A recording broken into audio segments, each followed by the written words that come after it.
बिस्मिल्लाहिर्रहमानिर्रहीम। आज पहलगाम अटैक को 1 साल मुकम्मल हो चुका है। आपने ये देखा, बल्कि हम सब ने ये देखा कि पिछले साल जब इंडिया में इंडियन ऑक्युपाइड कश्मीर में पहलगाम के मुकाम पर एक हमला हुआ और उसमें बहुत सारी कीमती जानें ज़ाय हो गई। 26 के करीब अफराद उसमें मारे गए। तो इंडिया ने बग़ैर सोचे समझे, बग़ैर किसी देर के, बग़ैर किसी तफ्तीश के, इंक्वायरी के पाकिस्तान पर इल्ज़ाम लगा दिया।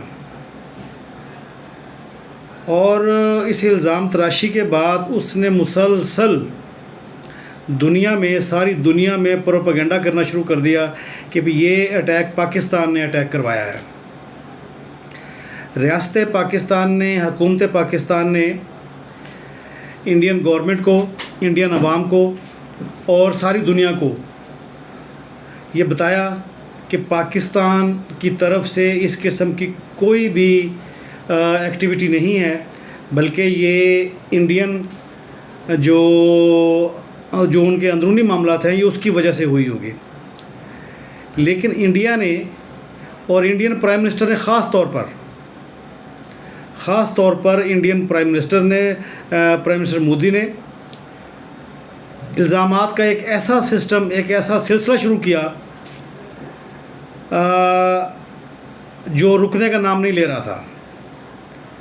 यानी 24 अप्रैल से लेकर और 6 मई तकरीबन ये 13 दिन के करीब बनते हैं।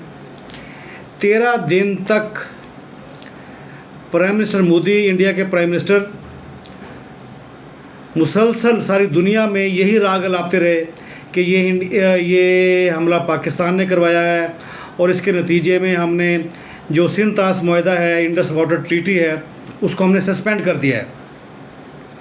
ये नहीं हो सकता कि खून और पानी दोनों इकट्ठे बहें। बहुत जज्बाती किस्म के नारे प्राइम मिनिस्टर मोदी ने लगाए और उनका मेन मकसद जो था इन इल्ज़ामात को लगाने का और बार बार दुनिया के सामने प्रोपेगेंडा करने का, वो हमारे सामने जाकर आया 6 मई को, जब इंडिया ने पाकिस्तान में मुख्तलिफ़ जगहों पर, भावलपुर में, मुरीदके में और बॉर्डर पर कई जगहों पर, सिंध के बॉर्डर पर, यानी कि जो भी बॉर्डर पाकिस्तान का इंडिया के साथ लगता था वो गैर महफूज हो गया था और इंडियन आर्मी ने, इंडियन एयरफोर्स ने वहाँ पर हमले करने शुरू कर दिए और दुनिया को ये बताना शुरू कर दिया कि हमने पाकिस्तान के अंदर टारगेटेड कार्रवाइयाँ की हैं और उन लोगों के ख़िलाफ़ की हैं जिनके ख़िलाफ़ पाकिस्तान कार्रवाई नहीं करता। यही लोग दहशतगर्द हैं। उसमें मदरसे, मसाजिद, ये तमाम चीज़ें उसमें शामिल थीं।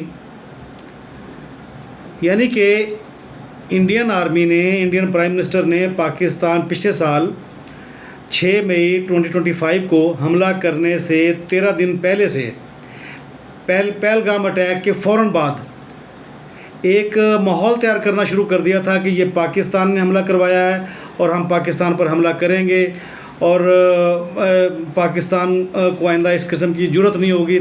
बहुत सारे मामला उन्होंने उस वक़्त चलाए। अच्छा, पाकिस्तान ने बतौर रियासत भी, हुकूमत पाकिस्तान ने भी और पाकिस्तान आर्मी ने भी इंडियन प्रोपेगेंडे का जवाब तो दिया, लेकिन किसी भी किस्म की इश्तिआल अंगेज़ी से परहेज़ किया। अच्छा, जिस वक़्त इंडियन प्राइम मिनिस्टर ने 6 मई की सुबह पाकिस्तान में मुरीदके और भावलपुर में एयर स्ट्राइक्स की, मिसाइल फायर किए, उसके बाद भी पाकिस्तान ने तहम्मुल का मुजाहरा किया। 6 मई गुज़र गई, 7 मई गुज़र गई, 8 मई गुज़र गई, 9 मई, ये तमाम दिनों में पाकिस्तान पर अटैक होते रहे। इंडियन एयरफोर्स और इंडियन आर्मी कंट्रोल लाइन पर और बॉर्डर पर, इंटरनेशनल बॉर्डर पर पाकिस्तान पर हमले करते रहे, लेकिन पाकिस्तान ने बहरहाल तहम्मुल का मुजाहरा किया। पाकिस्तान के उस वक़्त के आर्मी चीफ़ और मौजूदा field marshal, Pakistan air force के जो चीफ़ हैं Zaheeruddin Babar Sidhu, prime minister of Pakistan, इन तमाम लोगों ने, या पाकिस्तान नेवी ने, इन तमाम लोगों ने बहुत तहम्मुल का मुजाहरा किया और इंडिया को हर किस्म की ऑफ़र दी कि हम इसकी गैर जानिबदाराना तहकीकात करवा लेते हैं। लेकिन इंडियन आर्मी भी और इंडियन प्राइम मिनिस्टर भी इसी वन पॉइंट एजेंडे पर मुत्तफिक थे कि जनाब ये हमला पाकिस्तान ने करवाया और हम क्योंकि दुनिया की सुपर पावर बनने वाले हैं, इसलिए हम इसका पाकिस्तान से बदला लेंगे। अच्छा, जब 10 मई की सुबह इंडिया ने पाकिस्तान पर एयर स्ट्राइक की, पिंडी में पाकिस्तान के जो स्ट्रेटजिक एसेट्स हैं, जो हमारे न्यूक्लियर वेपन हैं या जो हमारे दिफाई मामलात हैं जहाँ पर बहुत ज़्यादा, उन एसेट्स को जब इंडिया ने अटैक करने की कोशिश की तो उसके बाद पाकिस्तान का सब्र का पैमाना लबरेज हो गया और उस वक़्त आर्मी चीफ़ ने, फील्ड मार्शल सैयद आसिम मुनीर ने इंडिया को सबक सिखाने का प्रोग्राम बनाया। तैयारी वो यकीनन पहले कर चुके होंगे, लेकिन स्ट्रेटजिक जो एसेट्स हैं उनसे दूर दूर पहले इंडिया हमला करता रहा है, तो पाकिस्तान तहम्मुल का मुजाहरा करता रहा है कि चलें कोई बात नहीं, इसको समझने में देर लग जाएगी लेकिन मामला ठीक रहना चाहिए, जंग से परहेज़ करना चाहिए। हमारा कहने का मकसद ये है कि पाकिस्तान ने हर मुमकिन तरीके से जंग से परहेज़ किया। जब 10 मई की सुबह इंडिया ने पिंडी में हमला किया तो उसके फ़ौरन बाद पाकिस्तान की जो फोर्सेस हैं, पाकिस्तान की नेवी, पाकिस्तान एयर फोर्स और पाकिस्तान आर्मी, इन तीनों ने कोऑर्डिनेटेड जो अटैक्स और टारगेटेड अटैक्स इंडिया पर किए। तो प्राइम मिनिस्टर मोदी और इंडिया और रियासत हिंदुस्तान जो है वो 3-4 घंटों के अंदर अंदर सीज़ फायर पर आ गया, सीज़ फायर पर मुत्तफिक हो गया। उनका इतना नुकसान 3-4 घंटों में कर दिया पाकिस्तान ने कि इंडियन आर्मी को, इंडियन रियासत को, इंडियन प्राइम मिनिस्टर को एहसास हो गया कि हमने गलत जगह पंगा ले लिया है, ये मुनासिब जगह नहीं है पंगा लेने के लिए। तो उन्होंने फ़ौरन सीज़ फायर पर आमादगी ज़ाहिर कर दी। ये 3 या 4-5 घंटों में ये काम मुकम्मल हो गया। हमारा कहने का मतलब ये है कि हमारे जो फील्ड मार्शल हैं आसिम मुनीर, पहलगाम अटैक के बाद उनका ज़िक्र करना बनता है। हम आज के व्लॉग को टॉपिक ये देंगे कि अमन कायम करने वाला जंगजू जर्नैल। देखें, फील्ड मार्शल आसिम मुनीर ने इंडिया और पाकिस्तान के दरमियान जो अमन कायम किया है 10 मई 2025 को, उसके बाद आज तक हमने नहीं सुना कि इंडियन फोर्सेस की तरफ से पाकिस्तान के बॉर्डर की, इंटरनेशनल बॉर्डर की या कंट्रोल लाइन ऑफ कंट्रोल की कोई ख़िलाफ़ वर्जी की हो। पूरा 1 साल हो गया है, हमने आज तक ये नहीं सुना उस जवाबी हमले के बाद जो फील्ड मार्शल की क़यादत में पाकिस्तान ने इंडिया पर किया था कि इंडिया ने पाकिस्तान के इंटरनेशनल बॉर्डर की या कंट्रोल लाइन ऑफ कंट्रोल की कोई ख़िलाफ़ वर्जी की हो। इससे पहले ये एक रूटीन की चीज़ थी, इससे पहले ये एक रूटीन की चीज़ थी।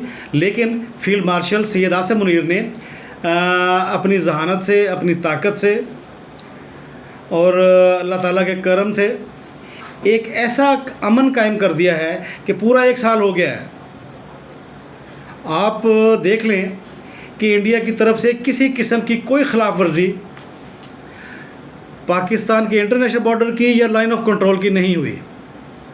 उससे पहले अगर आप देखें तो हर साल या ख़ास तौर पर पहलगाम अटैक के वाक़े के बाद 13 दिन तक मुसलसल Indian media, Indian prime minister, Indian defence minister, Indian foreign minister, इनके मुंह से आग निकल रही थी। हर वक्त ये आग लगाने के चक्कर में थे। लेकिन अल्लाह ताला के करम से पाकिस्तान के फील्ड मार्शल ने ऐसा अमन कायम किया है कि 1 साल के बाद भी पाकिस्तान के बॉर्डर की या लाइन ऑफ कंट्रोल की कोई ख़िलाफ़ वर्जी नहीं हुई। अच्छा, इस बात को हम एक और पैराए में भी देखते हैं। ये बात तो हम सब लोग जान गए ना कि 1 साल गुजर चुका है पहलगाम अटैक को। हमारा पॉइंट यही है कि उसके बाद इंडिया की तरफ से कोई अटैक पाकिस्तान पर नहीं हुआ। अच्छा, अगली बात हम करते हैं कि जब यहाँ पर हम एक बात क्लियर कर दें कि हम आर्मी की सियासत में हिस्सा लेने के शदीद मुखालफ हैं। हम डेमोक्रेसी के लिए, पार्लियामेंट के लिए, इलेक्शन के लिए, वोट के लिए और सिविल राइट्स के लिए काम करते हैं। इन तमाम चीज़ों में किसी भी जगह आर्मी का कोई रोल नहीं है। हम आर्मी की सियासत में मुदाखलत के ख़िलाफ़ हैं। अब एक हाइब्रिड रजीम बन चुका है, हम इस रजीम से बाहर नहीं हैं। हम भी इसी के इंतज़ाम के तहत ही पाकिस्तान में ज़िंदगी गुजार रहे हैं। लेकिन मानने की बात यह है कि जब आर्मी चीफ़ ने सैयद आसिम मुनीर ने 2 या 3-4 साल पहले जब भी उसने अपना बतौर आर्मी चीफ़ अपना ओथ लिया था, उस वक़्त पाकिस्तान में एक अनारकी की सूरत हाल थी।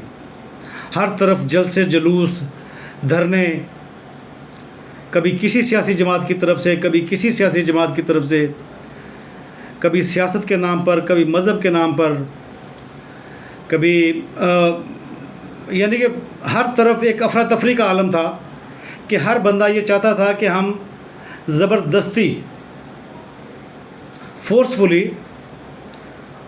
फोर्सेबली रियासत को मजबूर करें कि वो हमारे शराइत तस्लीम करे। कोई ना कोई जत्था किसी भी लिहाज से, हम किसी एक सियासी जमात की बात नहीं कर रहे, मुख्तलिफ़ सियासी जमातें हैं जो आदी हो चुकी थी कि हर वक्त वो धरने के चक्कर में और हुकूमत से मुतालबात के चक्कर में रहा करती थी। हुकूमत को मजबूर करने के लिए, हुकूमत को टॉपल करने के लिए, रियासत पाकिस्तान का मजाक उड़ाने के लिए हर वक्त तैयार हुआ करती थी। लेकिन सैयद आसिम मुनीर के बतौर आर्मी चीफ़ बनने के बाद हमने ये भी देखा कि पाकिस्तान अब धरनों से, सियासी धरनों से आज़ाद हो चुका है। अब तकरीबन 2 साल होने वाले हैं, पाकिस्तान में कोई ऐसा सियासी धरना नहीं हुआ जिसकी वजह से रियासत मजबूर हो जाए या उन सियासी लीडरान ने उनमें इतनी हिम्मत नहीं रही कि वो अवाम को जज्बाती करके हुकूमत के ख़िलाफ़ कुछ ऐसा धरना दें या सियासी एक्टिविटी करें। हाँ, पॉलिटिकल एक्टिविटी आप ज़रूर करें, लेकिन जो धरने वाली बात है, कभी फैज़ाबाद बंद है, कभी डी चौक बंद है, इन तमाम मामलात से अब पाकिस्तान तकरीबन पिछले पूरे 2 साल से निकल चुका है। अब पाकिस्तान में कोई जगह ऐसी नहीं है जहाँ पर धरने दिए जाते हों। ये क्रेडिट भी हमारे ख़्याल में, देखें डिसएग्री आप कर सकते हैं, हमारे ख़्याल में ये क्रेडिट भी सैयद आसिम मुनीर की तरफ जाता है। यानी कि उन्होंने अमन कायम किया है, एक जंगजू जर्नैल ने अमन कायम किया है अपनी हिकमत अमली के ज़रिए, अपनी ताकत के ज़रिए, चाहे वो इंडिया के साथ हो, चाहे पाकिस्तान के अंदर हो। अच्छा, अब हम आ जाते हैं तीसरा जो फैक्टर है जो जिसका हम जिक्र करना चाहते हैं, वो ईरान और अमेरिका की मौजूदा जंग है। देखें, जर्नैल का काम सिर्फ ये नहीं होता कि उसने जंग लड़नी है या हर जगह ताकत ही इस्तेमाल करनी है। जर्नैल के फ़राइज़ में ये बात भी शामिल होती है कि वो अपने मुल्क के बॉर्डर को महफूज बनाए और बग़ैर जंग के महफूज बनाए। जंग कोई रोज़ रोज़ का काम तो नहीं है। जर्नैल की ये ज़िम्मेदारी भी है कि वो अपने बॉर्डर को, अपने मुल्क के बॉर्डर को, इंटरनेशनल बॉर्डर को जंग से महफूज रखे, दूसरे मुल्कों की जंग को अपने मुल्क के अंदर ना आने दे। और ईरान और अमेरिका की जंग में ये चीज़ भी हमने देखी है कि सैयद आसिम मुनीर ने, फील्ड मार्शल सैयद आसिम मुनीर ने ईरान और अमेरिका के दरमियान जो मामलात हैं उनको सुलझाने की कोशिश की है, ताकि उसके असरात से पाकिस्तान महफूज हो सके, उसके असरात पाकिस्तान, रियासत पाकिस्तान पर ना आएँ। उसके असरात से, ईरान और अमेरिका के जंग के असरात से पूरा ख़ित्ता डिस्टर्ब ना हो, अरब रियासतें डिस्टर्ब ना हो, यूएई डिस्टर्ब ना हो, पाकिस्तान डिस्टर्ब ना हो। ये तमाम मामलात सैयद आसिम मुनीर ने बतौर जर्नैल के किए हैं और ये उनका तुर्रा इम्तियाज़ है कि उनको ये काम करने का मौका भी मिल गया है। अच्छा, जैसे हमने पहले अर्ज़ की, जर्नैल का काम सिर्फ जंग करना नहीं है। जर्नैल का काम ये भी है कि वो अपनी हिकमत अमली से बग़ैर जंग किए अपनी रियासत को जंग से महफूज रखे, जंग के असरात से महफूज रखे। देखें, जैसे हम बात कर रहे हैं कि सैयद आसिम मुनीर ने पाकिस्तान को जंग के असरात से महफूज रखने के लिए जो कोशिशें की हैं, जिसमें मीडिएशन की है, उन्होंने सालसी का किरदार अदा करने की कोशिश की है, हुकूमत पाकिस्तान की मर्ज़ी के साथ की है। यहाँ पर हम ये वाज़ेह कर दें, हुकूमत पाकिस्तान की, रियासत पाकिस्तान की मर्ज़ी के साथ की है और कोई ख़ुद अकेले से नहीं की। अब उन्होंने जो ये वाला किरदार अदा किया है, यहाँ पर भी हम यही बात करना चाहते हैं कि सैयद आसिम मुनीर एक ऐसे जंगजू जर्नैल हैं जो अमन कायम करना चाहते हैं, अमन का रास्ता सफारतकारी के ज़रिए ढूंढना चाहते हैं, मुज़ाकरात के ज़रिए ढूंढना चाहते हैं। जैसे इससे पहले पाकिस्तान ने इंडियन प्राइम मिनिस्टर को ऑफ़र दी थी कि हम आपके साथ मुकम्मल ताउन करते हैं, इसकी पूरी तहकीकात होनी चाहिए और जिन लोगों की जानें इसमें गई हैं उस पर हमें भी उतना ही दुख है जितना इंडियन अवाम को दुख है। लेकिन क्योंकि उनको बात समझ नहीं आई इंडियन प्राइम मिनिस्टर को, इसलिए मजबूरन पाकिस्तान ने उसका जवाब दिया। अच्छा, जो ईरान की जंग है, इसमें पाकिस्तान पर इसके मुआशी असरात भी हैं।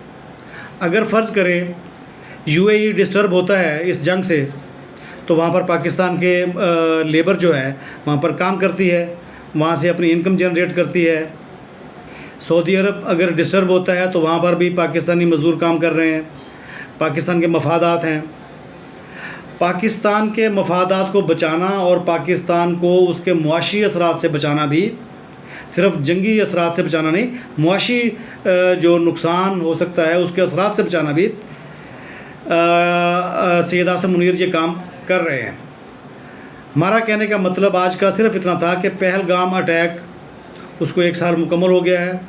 इंडिया ने बहुत कोशिश की पहलगाम अटैक के बाद पाकिस्तान पर इसकी ज़िम्मेदारी डालने की।